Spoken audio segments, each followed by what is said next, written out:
My thoughts about selfless service are that it means just fitting into the needs of the community and whatever they may be, not being too concerned about what form it might take, and being ever ready to just serve in any capacity. The thing that stands out from you from this material that we're using is the one of selfless service. I used to doubt myself and say I'm a shy person, but in the writing they say that you should forget about yourself and don't dwell on your shortcomings. Just think about making your community better. How we understand service and what that means will affect how we make choices. So I really took away from our discussions that we should redefine how we understand service. So it's not something that's separate from the rest of your life. It's an aspect that can really be integrated into every part of your life and can characterize everything that you do. Para mí vivir una vida coherente sería como hemos hablado, la importancia de ver el servicio no solo como un acto de hacer para los demás y todo eso, ya que el servicio en verdad moldea nuestra vida, nuestra forma de ser, actuar, y lo más interesante es que nace de nosotros, es una iniciativa propia, no es obligado, no viene sintiéndose la presión de que deba ser una obligación. I think a lot of youth find living a coherent life so difficult is because they tend to compartmentalize their lives into, for example, I'm going to spend 25% service, 25% study, and then my social life, my family life, somehow I'll get it in.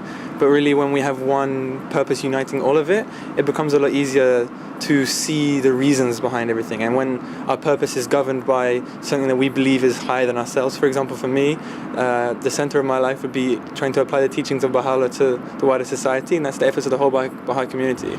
The way I'm going to approach service is going to change now because I used to separate it from like what I do in my everyday life. Like it's something completely different, but I think now I can like incorporate it in what I do. And like if we put it at the center of like our everyday lives, it'd be so much easier, and then we get to practice it more and it'll come naturally. So I think we spent a lot of time talking about service as the responsibility of our generation and as our higher purpose. Like our higher purpose is to be of service. And it was really interesting because I think a difficult thing that comes up when we talk about this is how do we fit this into these busy lives that everyone lives.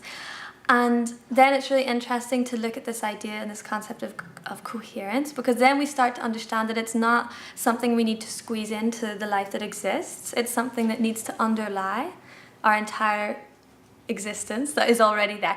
So like a vein running through all the things that we're already involved in.